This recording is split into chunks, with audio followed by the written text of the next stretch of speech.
Halo semuanya, kali ini kita akan membahas tentang tryout kita ya untuk sejarah yang pertama ya.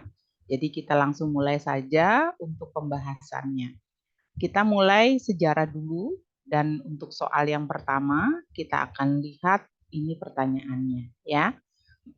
Oke, kepercayaan yang dianut masyarakat pada masa perundagian tentang kehidupan setelah mati itu dapat dilihat dari peralatan yang mereka buat, yakni titik-titik gitu ya.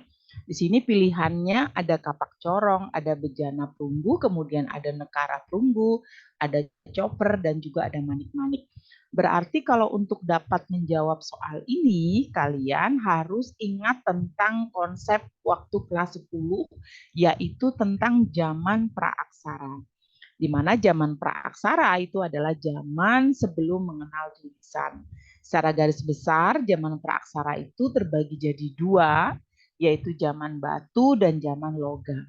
Zaman batu dibagi jadi empat, yaitu ada Paleolitikum atau batu tua, kemudian ada Mesolitikum, batu madya, kemudian Neolitikum, batu muda, dan yang keempat ada Megalitikum, yaitu batu besar. Nah, sedangkan di zaman logam atau perundagian sering juga disebut zaman pertukangan. Mengapa? Karena memang di masa ini kehidupan manusia sudah jauh lebih baik gitu ya dan sudah ada spesialisasi dalam pekerjaan. Oleh karenanya di zaman logam ini juga kita bagi jadi tiga, ada tembaga. Nah, yang menarik adalah Indonesia tidak melewati zaman ini ya karena memang tidak diketemukan artefak-artefak atau benda-benda sejarah yang mengandung hasil dari zaman tembaga. Sehingga Indonesia dikatakan oleh para ahli arkeologi itu ketika memasuki zaman megalitikum itu langsung menuju ke zaman perunggu. Ya.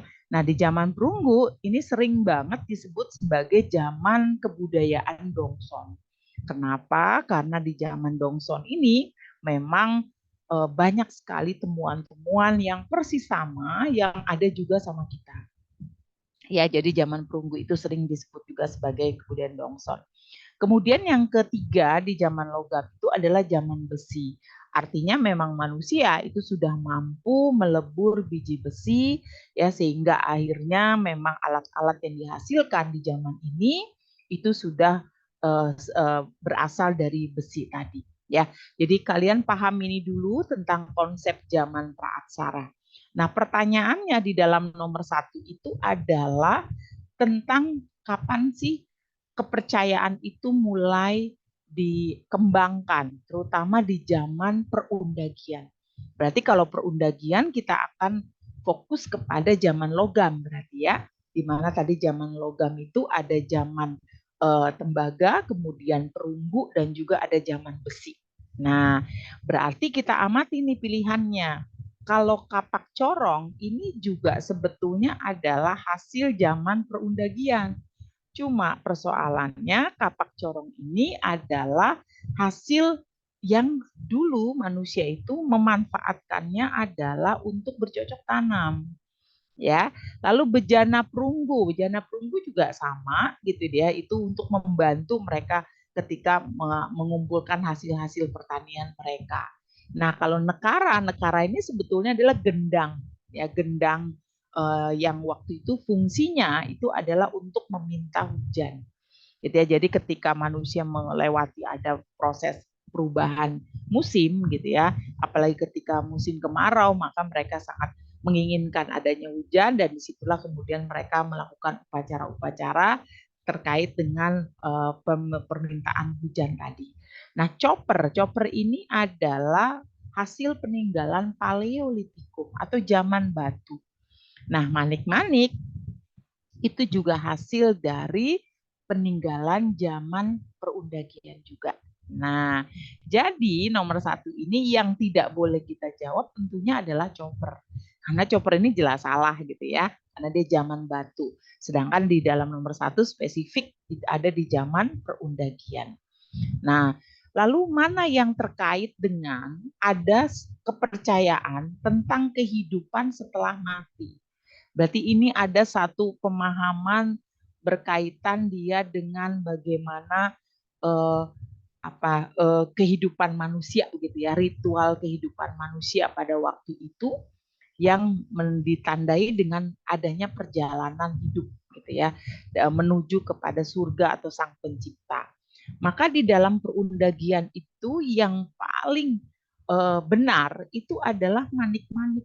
Kenapa manik-manik? Karena manik-manik ini dimaknai gitu ya oleh manusia pada saat itu sebagai bentuk dari gitu ya kehidupan manusia, fase kehidupan manusia gitu ya, yang oleh karenanya terkadang gitu ya ketika ada salah satu anggota dari mereka yang meninggal dunia, maka seringkali juga disertakan ya barang-barang kesayangan orang yang meninggal ini untuk kemudian ikut dikuburkan juga gitu ya di dalam makam mereka gitu. Kalau dulu kan memang tidak seperti sekarang misalnya kita kubur di tanah, tetapi dulu itu masih boleh dibilang peranan batu sebagai kuburan itu sangat dominan sekali pada masa prasejarah ya. Jadi penekanan di nomor 1 karena terkait dengan adanya kepercayaan terutama tentang kehidupan setelah mati, maka jawabannya adalah manik-manik gitu ya. Oke, itu penjelasan untuk nomor 1. Sekarang kita lihat nomor 2. Nah, oh ya, sebelum kita masuk nomor 2, ini ada saya tampilkan gambar hasil dari peninggalan zaman logam atau perundagian. Nah, manik-manik yang kita maksud di nomor 1 inilah gambarnya. Ya, jadi untuk mempertegas saja bahwa manik-manik ini punya makna terkait dengan kepercayaan setelah kematian. Ya, oke. Berikutnya kita lihat nomor 2. Masih materi yang sama, yaitu tentang zaman prasejarah atau praaksara. Nah, di sini masyarakat prasejarah itu pertama kali mengenal sistem perekonomian pada masa kehidupan apa. Nah, sebenarnya kalau kita bicara tentang bagaimana awal muasal manusia gitu dalam peradabannya melaksanakan satu tahap dalam perekonomian itu dimulai ketika zaman Neolitikum. Ya, ketika zaman Neolitikum di situ betul-betul manusia sudah hidup menetap, kemudian konsekuensi dari hidup menetap di saat, pada masa itu manusia sudah mulai ada pembagian pekerjaan antara laki-laki dengan perempuan gitu ya. Kemudian juga ada proses di mana manusia mulai memelihara hasil tangkapan buruan. Jadi mereka tidak selalu ketika membutuhkan binatang buruan mereka pergi ke hutan, tetapi mereka sudah mulai membudidayakan hewan-hewan tangkapan mereka di tempat mereka tinggal. Dan itu adalah gambaran ketika manusia sudah hidup menetap. Nah, sejak saat itulah maka kemudian di dalam penjelasannya dikatakan bahwa zaman Neolitikum itu disebut sebagai revolusi Neolitik. Jadi ada suatu perubahan cepat yang terjadi dalam peradaban manusia ketika manusia hidup mulai menetap gitu ya. Nah, oleh karenanya di sini kalau ditanya pertama kali gitu ya penekanan di soal ini, maka jawaban kita itu adalah bercocok tanam menetap. Atau kita sebut tadi fasenya adalah zaman Neolitikum. Gitu ya. Oke. Baik, sekarang lanjut kita nomor 3. Buku Sutasoma yang memuat semboyan Bhinneka Tunggal Ika adalah hasil karya titik-titik. Ini kita masuk kepada materi mungkin kalau kalian ingat di kelas 11. Itu tentang bagaimana Indonesia memasuki zaman sejarah dan itu ditandai dengan masuknya agama Hindu, Buddha gitu ya. Dan nanti dalam perkembangannya juga Islam gitu ya. Nah, untuk Indonesia kapan sih memasuki zaman sejarah itu pertama kali dinyatakan pada abad keempat Masehi. Karena disitulah pertama kali diketemukan ada sebuah yupa gitu ya, batu bertulis gitu ya yang menggunakan bahasa Palawa dan huruf Palawa dan bahasa Sangsekerta dan kemudian itu menjadi bukti bahwa ada suatu kerajaan Hindu pertama itulah kerajaan Kutai. Nah, nanti baru 1 abad kemudian masuklah agama Buddha tepatnya di 5 Masehi. Makanya kenapa kemudian nanti juga muncul kerajaan-kerajaan bercorak Buddha seperti Sriwijaya. Lalu yang ketiga gitu ya, juga kemudian nanti secara bersama-sama di dalam perkembangannya itu muncul dua agama yang saling berdampingan. Bukan muncul sebenarnya. Artinya Hindu sudah ada, Buddha sudah ada, tetapi masyarakat kemudian bersama-sama gitu ya. Jadi salah satu contoh dari kerajaan yang bercorak Hindu dan Buddha itu adalah Majapahit. Dan kalau sekarang kita bicara tentang Negara Kesatuan Republik Indonesia itu tidak terlepas dari ya nilai-nilai yang ada di zaman Kerajaan Majapahit. Nah, kenapa sih Kerajaan Majapahit itu menjadi istimewa gitu ya bagi sejarah negara kita? Karena Kerajaan Majapahit itu kerajaan yang besar di masa itu.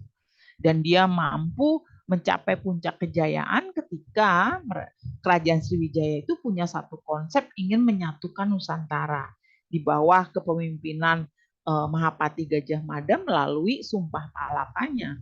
Nah, inilah yang nanti kalau dalam konteks Indonesia itu kita mengenal NKRI sebetulnya gitu. Ya, jadi selain tentang kehebatan Majapahit itu dengan Sumpah Palapanya, dia juga melahirkan satu empu lah. Empu tuh orang-orang yang sangat ahli begitu ya, yang membuat tulisan-tulisan yang kemudian digambarkan. Salah satu hasilnya adalah ada Kitab Sutasoma dan Kitab Negara Kertagama. Ini yang nanti itu dijadikan konsep berbangsa dan bernegara bagi Indonesia. Di mana Kitab Sutasoma karangan Empu Tantular itu adalah nanti menjadi penggambaran Bhinneka Tunggal Ika, itu semboyan negara kita. Kemudian Kitab Negara Kertagama itu adalah karangan Empu Prapanca yang nanti menjadi cikal bakal dari Pancasila. Ya, nah yang menarik adalah sebetulnya Kerajaan Majapahit ini selain dia juga kerajaan besar, lalu peninggalannya juga banyak dijadikan sebagai konsep berbangsa dan bernegara gitu ya. Nah, Kerajaan Majapahit ini juga banyak menjelaskan tentang bagaimana di masa itu toleransi itu sudah berkembang. Ya, jadi nenek moyang kita tuh memang masyarakat yang sangat kental dengan akulturasi, percampuran budaya. Ya, Hindu Buddha berdampingan bersama-sama. Nah, itu adalah gambarannya ya. Nah, jadi kalau kita amati dari soal kita yang nomor 3 di mana spesifik hanya ditanya tentang buku Sutasoma yang memuat semboyan Bhinneka Tunggal Ika itu karya siapa gitu ya. Maka jawaban kita ya ini Empu Tantular. Ya, jadi ini gambar penjelasan dan jawaban terkait dengan peninggalan dari Kerajaan Majapahit. Ya, oke. Baik, selanjutnya kita lihat di nomor 4. Nah, ini dia. Kerajaan Kutai adalah kerajaan tertua di Indonesia yang bercorak Hindu yang terletak di daerah aliran Sungai Apa. Nah, Kerajaan Kutai itu ada di Kalimantan Timur dan ini merupakan kerajaan pertama Hindu di Indonesia dan itu terletak di aliran Sungai Mahakam. Ya, jadi ini tidak tidak akan kita perdebatkan karena memang sudah pasti lah ya. Oke, jadi ini jawabannya yang B. Selanjutnya kita lihat nomor 5. Untuk nomor 5 ini, oke, ini saya tampilkan gambar untuk memperkuat saja, begitu ya. Dan karena Kutai tadi dikatakan sebagai kerajaan tertua pertama di Indonesia, Hindu, begitu ya, maka secara garis besar kita akan pahami bahwa ciri khas agama Hindu itu adalah mengenal kasta, lalu ada mengenal kepercayaan politeisme atau banyak dewa, lalu hasil peninggalannya itu adalah berupa candi, di mana candi itu berfungsi sebagai makam dan juga tempat beribadah. Ya, oke. Selanjutnya kita lihat pembahasan nomor 5. Nah, ini masih sama seperti nomor sebelumnya di nomor 3 gitu ya, bahwa karya sastra terbesar yang dihimpun oleh Empu Prapanca pada masa pemerintahan Hayam Wuruk itu adalah titik-titik ya. Nah, ini saya ulang kembali, kalian harus paham tentang ada 2 kerajaan besar di Indonesia ya, dan kerajaan besar itu adalah Majapahit dan Sriwijaya. Jadi banyak orang selalu pengen tahu gimana sih Indonesia gitu ya. Indonesia kalau mau memahami negara kita ini sebetulnya dalam konteks sejarah kita pahami saja dua kerajaan besar ini, yaitu Kerajaan Majapahit sebagai kerajaan bercorak Hindu dan Buddha, di mana di sana terkenal sebagai masyarakat yang penuh dengan toleransi, ya, dan raja yang terkenal adalah Hayam Wuruk dan Gajah Mada Mahapatinya. Kemudian ada Sriwijaya, itu adalah kerajaan Buddha di Indonesia yang punya pengaruh sangat besar, terutama dalam perdagangannya di masa itu. Ya, nah raja yang terkenal adalah Balaputra Dewa. Ini sedikit mengingatkan tentang kerajaan-kerajaan besar yang pernah dimiliki oleh Indonesia. Nah, untuk soal nomor 5 sebetulnya mudah karena tadi sebetulnya juga ada penjelasan di sebelumnya. Maka kalau karya sastra dari Empu Prapanca itu adalah Negara Kertagama. Ya, jadi ini jawabannya.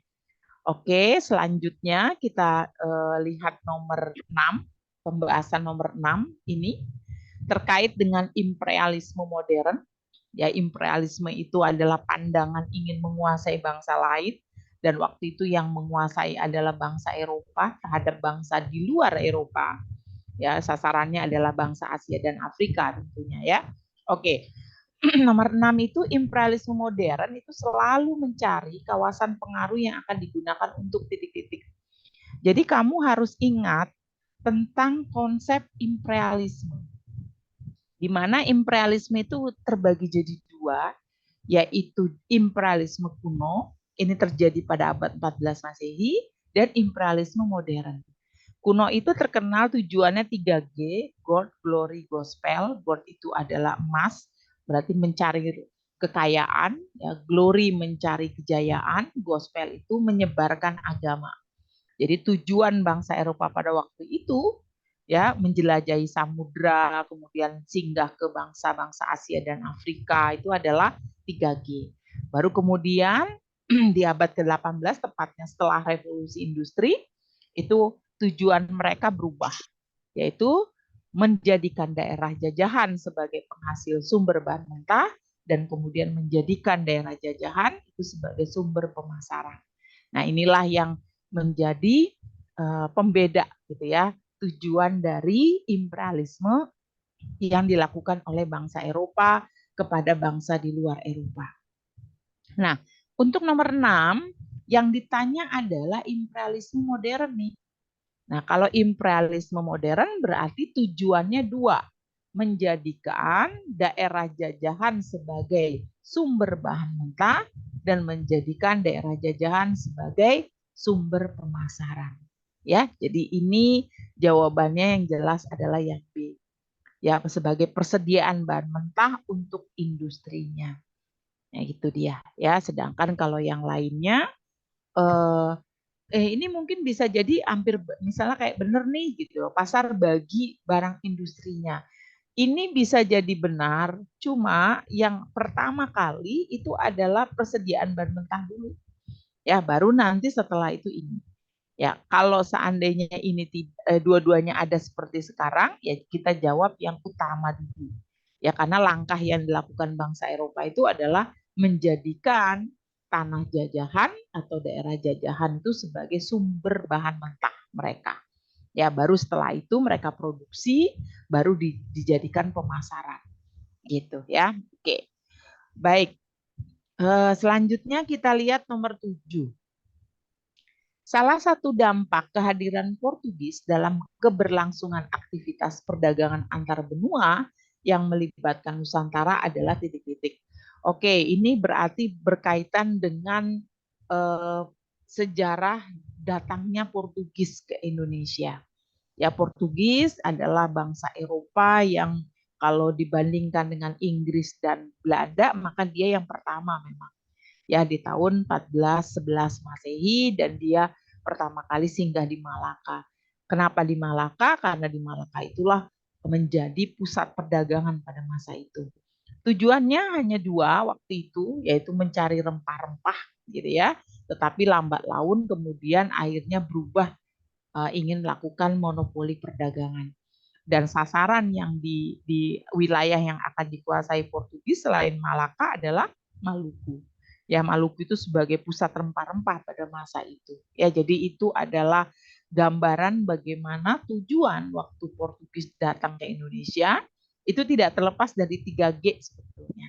Ya, gold atau mencari emas, dan itu diwujudkan dengan rempah-rempah, nanti rempah-rempah dijual, lalu hasil keuntungan mereka jadikan emas sebagai simbol kekayaan. Ya, lalu kemudian glory, kejayaan, karena dulu memang Portugis dan Spanyol itu terlibat dalam persaingan dalam memperoleh daerah jajahan, begitu ya.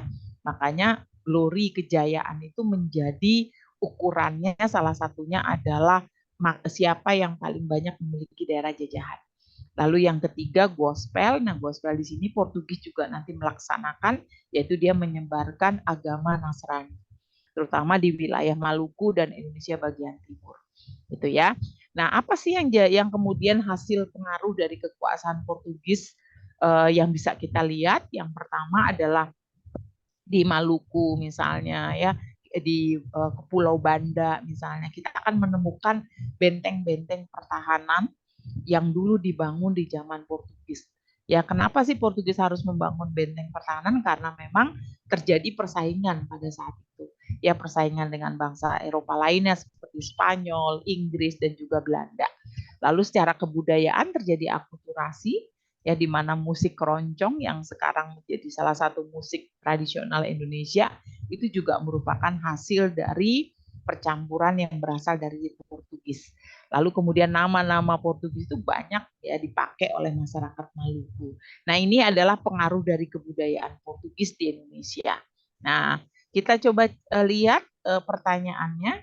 Jadi di sini adalah dampak kehadiran Portugis di Nusantara, yaitu maka yang paling tepat itu adalah ini, penyebaran bahasa Portugis di kalangan masyarakat di sekitar kota-kota pelabuhan.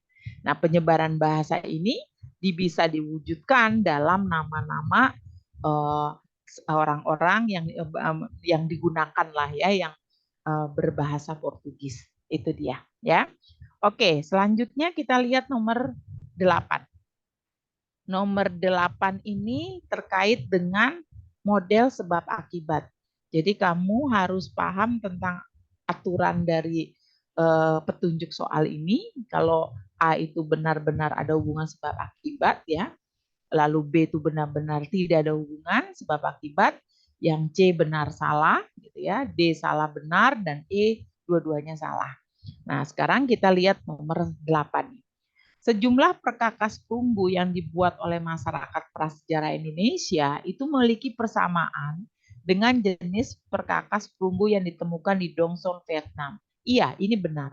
Tadi di awal saya dikatakan bahwa zaman logam, ya salah satunya adalah perunggu, itu sering disebut sebagai kebudayaan Dong Son. Mengapa? Karena memang hasil temuan ya dari lapisan tanah yang sama gitu ya, persebarannya dan jenis-jenis hasil yang diketemukan itu adalah persis sama. Oleh karenanya apa yang ditemukan di kita dengan apa yang ditemukan di Dong Son Vietnam itu sama. Ya, jadi ini benar. Kemudian sebab telah terjadi penyebaran kebudayaan dari Asia Tenggara daratan ke kepulauan Indonesia. Iya benar. Nah, bukti bahwa terjadi persebaran itu ya ketika diketemukan jenis-jenis perkakas yang sama seperti yang terdapat di Dong Son. Gitu ya. Jadi ini dua-duanya benar, lalu kemudian apakah ada hubungan sebab akibat karena pilihannya A atau B gitu ya. Nah, kamu baca dari bawah nih. Lalu kamu tambahkan kata oleh karena itu. Kalau dia nyambung, dia menjawab, maka itu jawaban kita yang A. Ya. Nah, jadi telah terjadi penyebaran kebudayaan dari Asia Tenggara daratan ke kepulauan Indonesia. Oleh karena itu, sejumlah perkakas perunggu yang dibuat oleh masyarakat prasejarah Indonesia memiliki persamaan dengan jenis perkakas perunggu yang ditemukan di Dong Son, Vietnam. Nah, artinya menjawab nih, gitu ya. Nah, kalau menjawab berarti dia ada hubungan sebab akibat. Maka jawab kita adalah yang A. Gitu ya. Nah, itu gambarannya terkait dengan penjelasan nomor 8. Nah, ini saya tampilkan salah satu hasil perkakas di zaman logam yang kita sebut sebagai perunggu, gitu ya, zaman logam perunggu yang sama dengan zaman Dongso. Ya, ini namanya adalah moko, ya, ini namanya nekara, ini juga moko sama, gitu ya. Jadi fungsinya kalau yang ini gendang untuk meminta hujan, ini fungsinya untuk sebagai mas kawin, gitu ya. Jadi itu penjelasan terkait dengan hasil peninggalan kebudayaan zaman Dongso. Oke, selanjutnya kita lihat nomor 9. Tradisi paleomatalik itu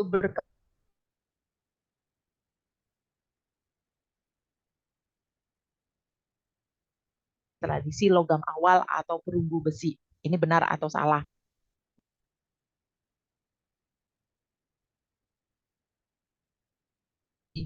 Paleomatalik ya itu sama saja dengan zaman perunggu, ya, perunggu awal atau disebut sebagai perunggu besi.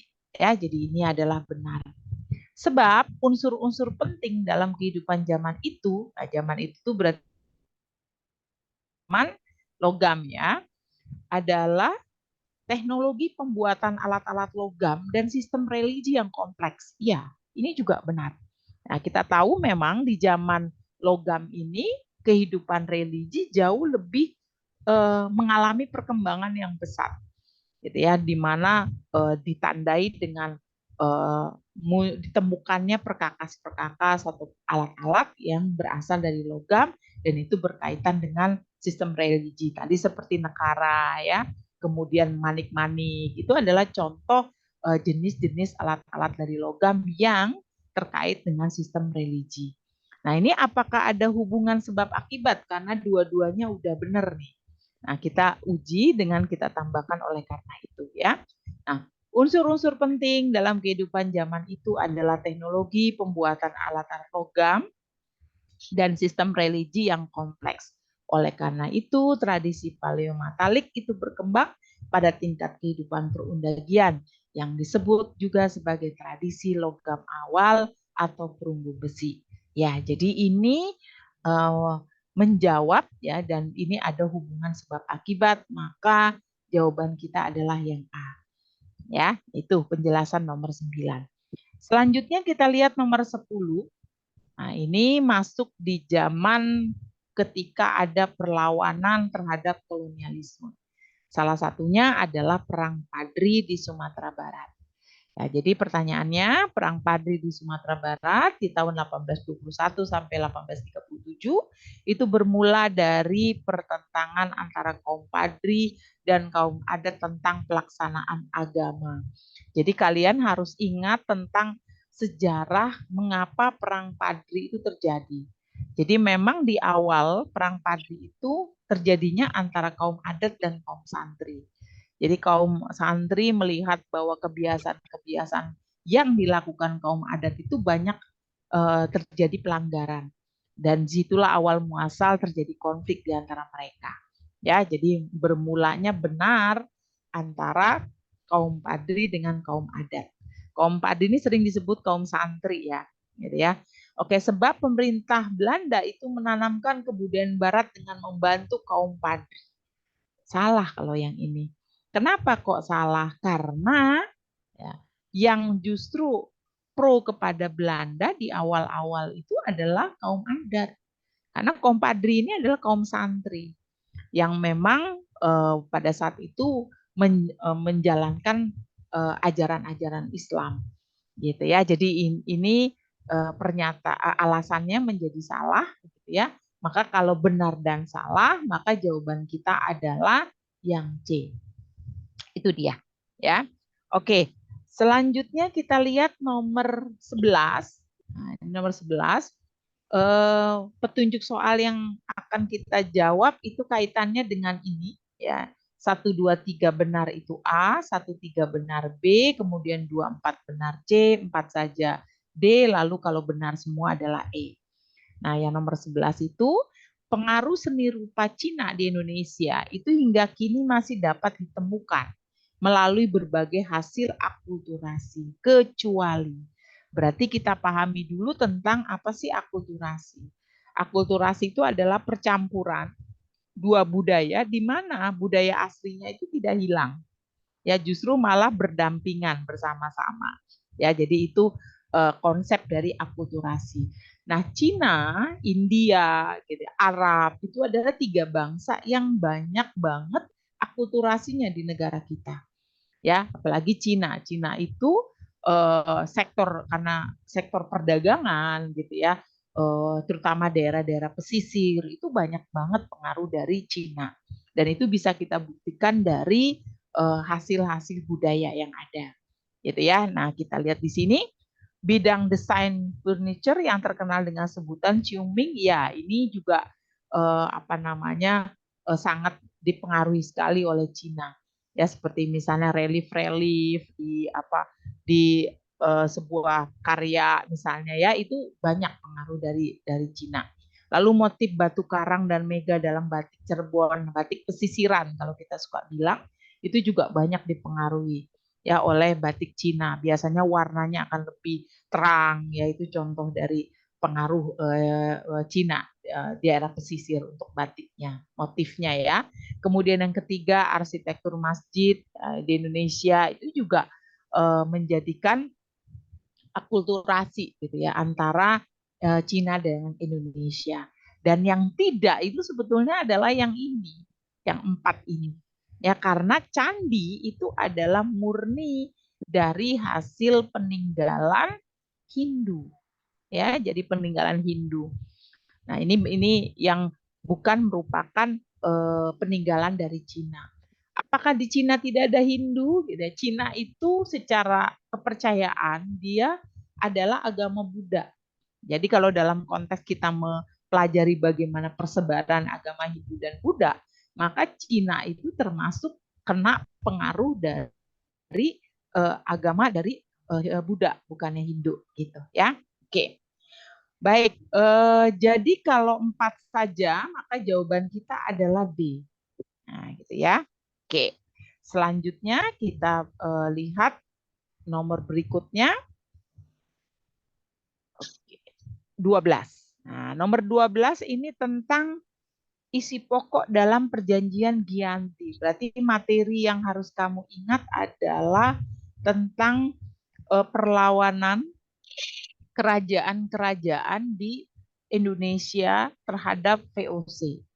Nah ya, jadi Giyanti ini adalah suatu perjanjian di antara Kerajaan Mataram dengan VOC. Jadi pada waktu itu VOC dengan tujuan yaitu ingin memonopoli perdagangan, terutama di wilayah Jawa, maka salah satu strategi yang digunakan adalah politik divide et impera. Ya, di dalam politik divide et impera, keberhasilan VOC ini ditandai dengan Raja Mataram itu dipaksa untuk menandatangani perjanjian Giyanti, di mana isi perjanjian Giyanti itu adalah bahwa wilayah Yogyakarta dibagi jadi dua, yaitu Kasultanan dan Kasuhunan.